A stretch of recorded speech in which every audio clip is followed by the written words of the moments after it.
సభాధ్యక్షులు స్థానిక ఎమ్మెల్యే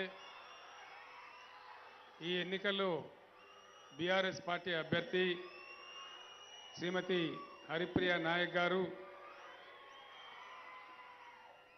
గౌరవనీయులు పార్లమెంట్ సభ్యులు శ్రీ నామా నాగేశ్వరరావు గారు, మీ ఎంపీ గౌరవనీయులు శ్రీమతి మాలోత్ కవిత గారు, మరొక ఎంపీ శ్రీ వద్దిరాజు రవిచంద్ర గారు, జిల్లా పార్టీ అధ్యక్షులు శ్రీ రేగా కాంతారావు గారు, మాన్య మంత్రివర్యులు పువ్వాడ అజయ్ గారు, శ్రీమతి సత్యవతి రాథోడ్ గారు, ఉద్యమ వ్యవస్థాపక నాయకులు నాకు ప్రియమిత్రులు శ్రీ దిండిగాల రాజేందర్ గారు, జడ్పీ చైర్మన్ బిందు గారు, వెంకటేశ్వరరావు గారు, కొత్తగూడెం ఎమ్మెల్యే శ్రీ వనమా వెంకటేశ్వరరావు గారు, స్థానిక సంస్థల ప్రజాప్రతినిధులు, బీఆర్ఎస్ పార్టీ రాష్ట్ర జిల్లా నాయకులు, ఇల్లందు నియోజకవర్గం నలుమూలల నుంచి ఈ సమావేశానికి ఇంత పెద్ద ఎత్తున తరలివచ్చినటువంటి అన్నదమ్ములకు, అక్క చెల్లెలకు అందరికీ నా నమస్కారం. నేను మిమ్మల్ని అందరినీ ఒక మాట కోరుతా ఉన్నా. ఇల్లెందు చాలా ఉద్యమాలు జరిగిన ప్రాంతం, చాలా చైతన్యం ఉండే ప్రాంతం. ఇది పోరాటాల పురిటిగడ్డ. మీ అందరినీ కూడా నేను కోరేది ఒకటే మాట. ఎలక్షన్లు చాలా వస్తాయి, చాలా జరుగుతాయి, చాలా పోతాయి. ఎవరో ఒకరు గెలుస్తూ ఉంటారు. మిమ్మల్ని కోరేది నేను ఏంటంటే, ఎలక్షన్లు వచ్చినప్పుడు పార్టీకి ఒకరు నిలబడతారు. ఇప్పుడు బీఆర్ఎస్ పార్టీ తరఫున హరిప్రియ గారు ఉన్నారు. సరే, కాంగ్రెస్ ఎవరో ఒకరు వస్తారు, బీజేపీ కూడా ఎవరో ఒకరు వస్తారు. ఎన్నిక జరిగేది ఖాయం. 3 తారీఖు నాడు కౌంటింగ్ అవుతుంది. ఎవరో ఒకరు గెలిచేది కూడా ఖాయం. మిమ్మల్ని నేను ప్రార్థించేది ఒకటే మాట. ఈ దేశంలో 75 సంవత్సరాలు గడిచిపోతూ ఉంది స్వతంత్రం వచ్చి. రాజకీయ పరిణతి, ప్రజాస్వామ్య పరిణతి ఈ దేశంలో ఇంకా కూడా రావాల్సినటువంటి అవసరం ఉంది. మనమందరం, ఇది గంభీరమైన సమస్య మన ముందు. ఒక ఒరవడిలో కొట్టుకుపోకుండా, ఎవరో చెప్పితే ఓటు వేయకుండా, ఒక మోసంలో ఓటు వేయకుండా, పైసలకో ప్రలోభాలకో ఓటు వేయకుండా, దయచేసి నేను ప్రజలను కోరేది, మీకు మీరుగా ఆలోచించి చైతన్యంతో నిజమేది, సత్యమేది, అసత్యమేది, ఏది మంచిది, ఏది చెడ్డది గుర్తించి ఓటేసే కాలం వస్తేనే ఎన్నికలలో ప్రజలు గెలుస్తారు అని చెప్పి నేను మనవి చేస్తా ఉన్నా. ఎన్నికలలో ప్రజలు గెలిచే స్థితి రానంత వరకు ఈ దేశం ఇట్లాగే ఉంటుంది, బాగుపడదు అని కూడా నేను మీకు ఖండితంగా చెప్తా ఉన్నా. మీలో ఒకటిగా, మీ బిడ్డగా, కొట్లాడి తెలంగాణ తెచ్చిన వ్యక్తిగా ఈ విషయాన్ని మీకు నేను చెప్తా ఉన్నా. అభ్యర్థులు నిల్చున్నారు, మంచిదే. అభ్యర్థులు పార్టీల తరపున నిల్చున్నారు. ఓటు వేసే ముందు మీరు మీ ఊరికి, మీ తండాకు, మీ బస్తీకి, మీ గూడానికి పోయిన తర్వాత కేసీఆర్ చెప్పిన మాటలు దయచేసి చర్చ పెట్టాలని చెప్పి నేను కోరుతా ఉన్నా. కారణం ఏంటంటే, అభ్యర్థి వెనుక ఉన్న పార్టీ ఏంది, ఆ పార్టీ చరిత్ర ఏంది, ఆ పార్టీ యొక్క దృక్పథం ఏంది, ప్రజల గురించి ఎట్లా ఆలోచిస్తుంది ఆ పార్టీ, దాని మీద మీ ఓటు రావాలి. ఇక్కడ ఎమ్మెల్యే గెలిచినా ఈ ఎమ్మెల్యే ద్వారా రాష్ట్రంలో ప్రభుత్వం ఏర్పడుతుంది. మంచి ప్రభుత్వం వస్తే మనకు మంచి పనులు జరుగుతాయి. చెడ్డ ప్రభుత్వం వస్తే మనకు చెడు జరిగే అవకాశం ఉంటుంది. మీరందరూ కూడా చూస్తూ ఉన్నారు. 10 ఏళ్ళ టీఆర్ఎస్ ప్రభుత్వం వచ్చి, అంతకుముందు 17 ఏళ్ళు టీడీపీ ప్రభుత్వం ఉంది, అంతకుముందు ఒక 50 ఏళ్ళు కాంగ్రెస్ గవర్నమెంట్ ఉంది. అందరి చరిత్రలు మీ చేతిలో ఉన్నాయి, మీ కళ్ళ ముందర ఉన్నాయి. అందరి వ్యవహార సరళి, అందరి నడకలు, అందరు అవలంబించిన పద్ధతులు మీ కళ్ళ ముందు ఉన్నాయి, మీకు తెలియకుండా లేవు. ఎలక్షన్ రాగానే ఆగమాగమై గోల్మాల్ కావద్దు. స్థిరంగా ఆలోచించాలి. ఏం చేస్తే మనకు లాభం జరుగుతుందో ఆ దారే పట్టాలే. అదే ప్రజాస్వామ్యానికి దారి. ఓటు అలవోకగా ఎప్పుడు వేయవద్దు, తమాషా కోసం వేయవద్దు. కారణం ఏంటంటే, ఈ దేశంలో ప్రజల చేతిలో ఉన్న ఒకే ఒక వజ్రాయుధం, మీ తలరాత మార్చేది మీ ఓటే అని చెప్పి నేను మనవి చేస్తా ఉన్నా. మీ భవిష్యత్తును తీర్చిదిద్దేది తప్పకుండా మీ ఓటే. మేము పనిచేస్తాం హైదరాబాద్లో అంటే అది మీరు దారబోసే శక్తే. మీ శక్తి లేకపోతే మేము చేయగలిగేది ఏం లేదు. కాబట్టి జాగ్రత్త. ఓటేసే ముందు పరిణతి ప్రదర్శించి నిజమైన పందా ఎన్నుకోవాలి. ఎందుకంటే మార్కెట్లో పోయి కూరగాయలు ఉంటే కూడా ఒక రెండు పుంచులు ఉన్నట్టయితే ఆ పుచ్చిపోయినవి ఉంటే తీసి పక్కన పడేస్తాం. ఒక కుండ కొంటే ఒక కూజా కొంటే కూడా మనం కొట్టి చూస్తాం ఇట్లా ఏలుతోని, ఇది మంచిగానే ఉందా కుండ పగిలిపోయిందా అని. మరి ఇంత అమూల్యమైన ఓటేసేటప్పుడు ఎవరికి వేస్తున్నామో, సన్నాసికి వేస్తున్నామా సరైన మనిషికి వేస్తున్నామా ఆలోచన చేయకపోతే మనమే ఓడిపోతాం. మన బతుకుల్ని ఎవరు మార్చలేరు అని కూడా నేను మనవి చేస్తా ఉన్నా. మీ బస్తీకి పోయిన తర్వాత ఈ విషయాలు మీరు ఆలోచన చేయాలి. బీఆర్ఎస్ ప్రభుత్వం వచ్చిన తర్వాత ఎన్ని కార్యక్రమాలు జరిగినాయో మీకు తెలుసు. ఇప్పుడు హరిప్రియ గారు మీతోనే చెప్పించినారు, ఈ పని ఎవరు చేసినారు, ఆ పని ఎవరు చేసినారు. ఈ పనులన్నీ కూడా మీరు ఒక్కసారి జాగ్రత్తగా గమనిస్తే ఎలక్షన్ మేనిఫెస్టోలో మేము పెట్టింది 10, కానీ చేసింది 100. దళిత బంధు పెట్టమని మాకు ఎవరు చెప్పలే. మేము మంచినీళ్ళ పథకం పెడతాం, మిషన్ భగీరథ పెడతాం, ఇంటింటికి మంచినీళ్ళు ఇస్తామని ఎలక్షన్ మేనిఫెస్టోలో చెప్పలే. రైతు బంధు తెస్తామని ఎలక్షన్ మేనిఫెస్టోలో చెప్పలే. రైతు బీమా తెస్తామని చెప్పలే. కానీ చేసుకుంటూ పోయినాం. ఎందువల్ల? కొత్త రాష్ట్రం కొత్తగా వచ్చింది, కొత్త కుండలో ఈగది వచ్చినట్టు. సంసారం ఎట్లా తీస్తామో అటు ఎల్లదీయ, దారి లేదు, తెన్ను లేదు. తెలంగాణ వచ్చినాడు పరిస్థితి మీకు తెలుసు. మంచినీళ్ళు కావాలంటే ఎంత ఘోరమైన అవస్థ ఉండే ఇల్లేందు నియోజకవర్గంలో మీరే అనుభవించారు, మీకే తెలుసు. మరి అలా ఎంత మార్పు వచ్చింది. మంచినీళ్ళు మారుమూల ప్రాంతాలకు కూడా, గిరిజన ఆవాసాలకు కూడా ఎట్లా పోతున్నాయో మీకు తెలుసు. అదేవిధంగా కరెంటు లేదు, కారు చీకటి, ఎప్పుడు వస్తుందో తెలియదు, ఎప్పుడు పోతుందో తెలియదు. కొంత రాత్రి కరెంటు, కొంత పగల కరెంటు, ఆ బాధలన్నీ మనం అనుభవించినాం. మరి ఇవాళ కరెంట్ ఎట్లా ఉన్నదో మీకు తెలుసు. ఏ పద్ధతుల్లో కరెంట్ ఉందో మీ అందరికి కూడా తెలుసు. ఎంటైర్ ఇండియాలో, యావత్ భారతదేశంలో 24 గంటల కరెంట్ ఇచ్చే ఒకే ఒక్క రాష్ట్రం ఇండియాలో తెలంగాణ అని చెప్పి నేను మీకు మనవి చేస్తా ఉన్నా. ఎక్కడ కూడా ఇయ్యరు. బీజేపీ పార్టీ, ప్రధానమంత్రి నరేంద్ర మోడీ, ఆయనకు పిచ్చి పట్టుకున్నది ప్రైవేటైజేషన్ పిచ్చి. అన్ని ప్రైవేటే, విమానాశ్రయం ప్రైవేటు, నౌకాశ్రయం ఓడరేవులు ప్రైవేటు, రైళ్లు ప్రైవేటు. మరి చివరికి ఏం చేస్తాడో తెలియదు ఈ దేశాన్ని. కరెంటు కూడా ప్రైవేటు. నన్ను బెదిరించినారు, మీరు రైతుల మోటార్లకు మీటర్లు పెట్టకపోతే సంవత్సరానికి 5,000 మీ బడ్జెట్ కట్ చేస్తామని చెప్పినారు. నేను చెప్పిన 5,000 చొప్పున నువ్వు కట్ చేస్తే 5 ఏళ్లలో 25,000 కోట్లు పోతాయి. కానీ నా తలకాయ తెగిపడ్డా సరే నేను మీటర్లు పెట్టా అని చెప్పిన. కారణం ఏంటంటే తెలంగాణ బతికేందో నాకు తెలుసు.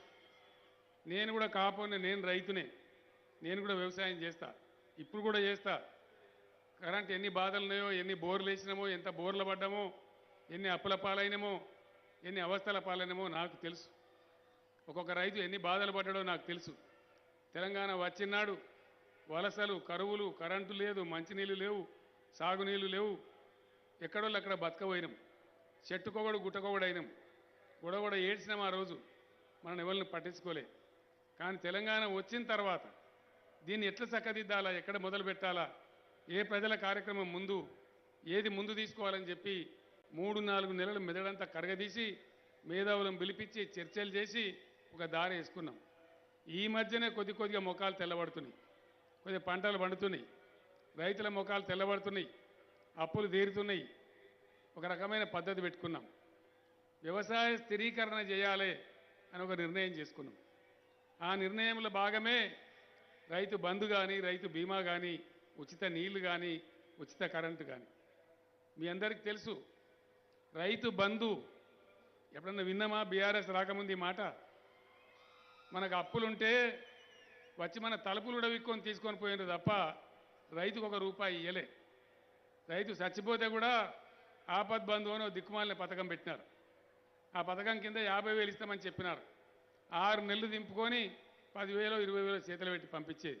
పైరవకారులే మేసేది, అది కూడా వచ్చేది కాదు. ఇలా రైతు బంధు పెట్టుకున్నాం. తద్వారా కొంత పెట్టుబడి వస్తూ ఉంది, సమయానికి పద్ధతిగా వస్తూ ఉంది. రైతు స్థిరీకరణ జరగాలి, వ్యవసాయం బ్రహ్మాండంగా జరగాలని రైతుల గురించి ఒక 4-5 మంచి కార్యక్రమాలు చేసినాం. దాంతో ఇలా వ్యవసాయం నిలబడ్డది. రైతులు కొంచెం తేటపడ్డరు, గ్రామాలకు మళ్ళీ వాపసు వచ్చిండ్రు. చాలామంది వ్యవసాయాలు చేస్తూ ఉన్నారు. గతంలో ఎవడన్నా పిల్లనియడానికి వస్తే అటెండర్ ఉద్యోగం ఉన్నా సరే కానీ వ్యవసాయం చేస్తే పిల్లనియమని వాపసు పోయేది. కానీ నిన్నీళ్ళ పద్ధతి మారింది.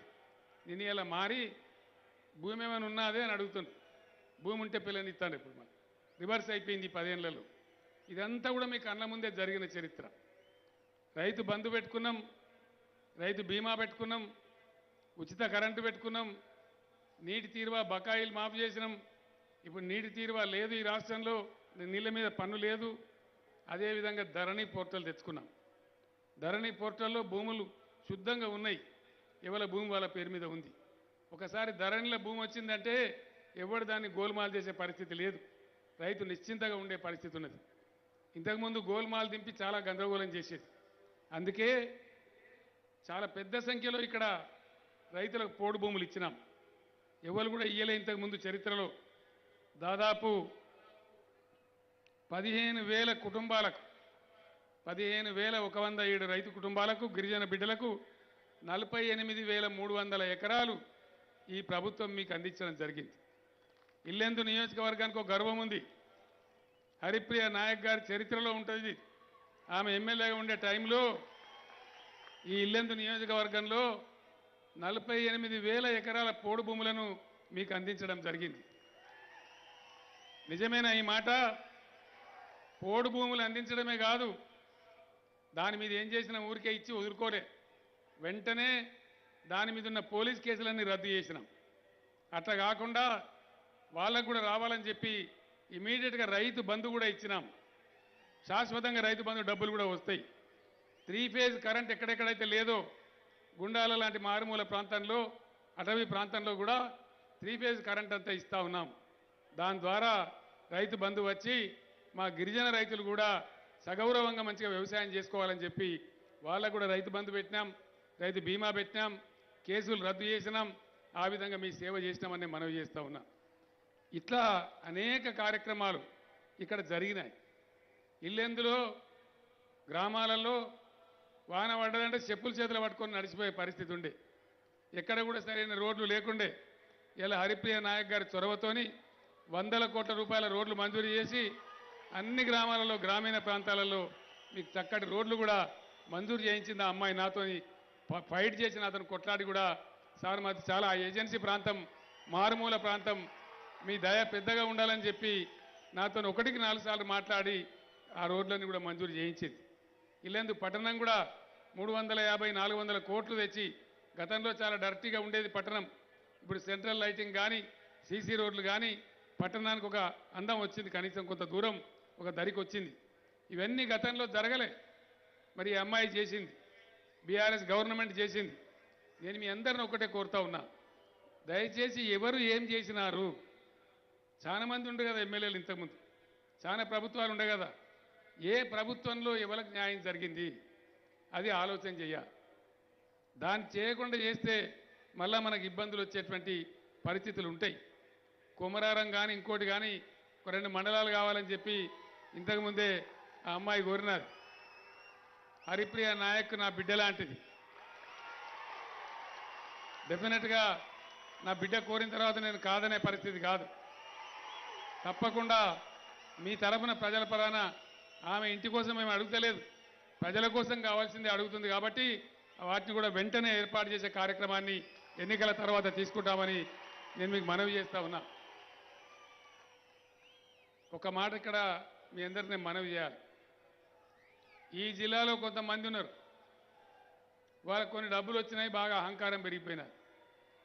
ఇక్కడి నుంచి ఎవరం కూడా బీఆర్ఎస్ నాయకులను అసెంబ్లీ కడప దొక్కనీయమో అని చెప్పి ప్రతిజ్ఞలు చేస్తూ ఉన్నారు.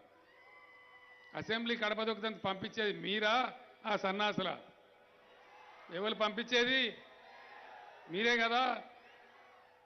కాంగ్రెస్ పార్టీ వాళ్ళు మాట్లాడుతూ ఉన్నారు. ఉత్తమ్ కుమార్ రెడ్డి గారు, కేసీఆర్కి ఏం పని లేదు, ప్రజలు కట్టే ట్యాక్స్ డబ్బులన్నీ రైతులకు రైతు బంధు ఇచ్చి దుబారా చేస్తా ఉన్నాడని మాట్లాడుతూ ఉన్నాడు. రైతు బంధు దుబారానా, దండగనా? దండగనా ఉండాలన్నా? రైతు బంధు ఉండాలన్నా? ఉండాలంటే వాళ్ళు చేతులు లేవటాలి. ఒకసారి ఉండవలసిందేనా? కెమెరాలు వాళ్ళని తీయనా బాబు, ఇంకొక నన్నేం తీస్తారు? వాళ్ళని తీయండి, ప్రజలను తీయండి. రైతు బంధు ఉండాలని ఎట్లా కోరుతున్నారో తెలియని. అట్లనే కరెంటు 3 గంటలు ఇస్తే సరిపోతుంది అంటుండు పిసిసి అధ్యక్షుల వారు కాంగ్రెస్ పార్టీ. ఇంకా బాధ కలిగేది ఏంటంటే మనుషులకు మాట్లాడితే మనకు కొద్దిగా ఇజ్జతు శరమని ఉండాలి. కర్ణాటకలో పేద మనిషి వచ్చిండు ఉప ముఖ్యమంత్రి అని.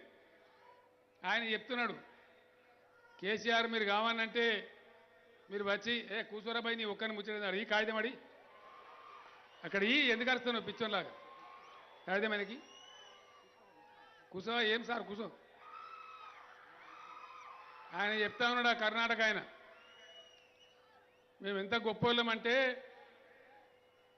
కేసీఆర్ని కావాలంటే బస్సు పెడతాము నువ్వు వచ్చి చూడు మా కర్ణాటకలో రైతులకు 5 గంటలు కరెంట్ ఇస్తున్నాము అని చెప్తాడు ఆయన. నేనంటే సన్నాసి మా దగ్గర 24 గంటలు ఇస్తాం రాని 5 గంటలు కాదు నువ్వు ఈడ చూడాలి కానీ నేను కర్ణాటక చూసేదేమో నేను చెప్పిన. కాంగ్రెస్ వాళ్ళు మాట్లాడుతున్నారు 3 గంటలు ఇస్తే సరిపోతుంది కరెంటు. సరిపోతుందా 3 గంటలు? ఎన్ని గంటలు ఉండాలి కరెంటు? వినబడతలేదు. 24 గంటలు ఉండాలి. 24 గంటలు ఉండాలంటే చేతుల్లో పట్టాలి. ఇవన్నీ కూడా గతంలో మనం చేసుకుంటూ వచ్చినాం, ఇంకా కూడా చేస్తాం. మొన్ననే హైదరాబాద్లో ఎందుకు సీటీలు ఇదేమన్నా సర్కాసా? సీటీ బంద్ చేయాలి. ఎందుకంటే ఇక్కడ నేను మొత్తుకోబడితే అక్కడ నువ్వు మొత్తుకోబడతావు. ఏది రావాలి జనానికి? నా స్పీచ్ అయిపోయాక బాగా గజం గజం దుంకుదాము, అలవాటు దగ్గర రాగబట్టాలి. మొన్న నేను మేనిఫెస్టో చెప్పినాను భగవంతుని దయ వల్ల 10 ఏళ్ల నుంచి వర్షాలు మంచిగా పడుతున్నాయి, కరెంటు మంచిగా ఉన్నది, మంచినీళ్ళ పీడ పోయింది, మంచి పంటలు పండుతున్నాయి. ఎక్కడ చూసినా వడ్ల కల్లాలు లక్ష్మీ అమ్మవారు నాట్యం చేసినట్టున్నది. అప్పుడప్పుడు నేను హెలికాప్టర్లో పోతుంటే రోడ్ల మీద అన్ని వడ్లు ఎండబోసి కనబడతా ఉన్నాయి. మనసుకు సంతోషం అవుతా ఉంది. 3 కోట్ల టన్నుల వరి ధాన్యం పండిస్తూ ఉంది నా తెలంగాణ. ఇయ్యాల ఒకనాడు గొడగొడ ఏడ్చిన తెలంగాణ, అన్నమో రామచంద్ర అంత అన్న తెలంగాణ. ఇంత ఇంత ఇంకా కూడా సీతారామ ప్రాజెక్ట్ కంప్లీట్ అయితే 4 కోట్ల ధాన్యం పండుతుంది మన తెలంగాణలో. సో ఇంత ఇంత వడ్లు వండే లక్ష్మీదేవి కటాక్షం ఇంత ఉన్నటువంటి తెలంగాణలో 93 లక్షల రేషన్ కార్డులు ఉన్నాయి. 93 లక్షల రేషన్ కార్డు వాళ్ళందరికీ కూడా వచ్చే మార్చి నుంచి వచ్చేది బీఆర్ఎస్ గవర్నమెంటే కాబట్టి అందరికి కూడా సన్న బియ్యమే ఇస్తామని చెప్పి నేను తెలియజేస్తా ఉన్నా. ఇప్పటిదాకా ఇస్తున్న పెన్షన్లను అందరికి కూడా సామాన్య ప్రజానీకానికి అంటే ఈ రేషన్ కార్డు హోల్డర్లు 93 లక్షల మందికి అందరికి కూడా బీమా చేయమని చెప్పి అడిగినారు.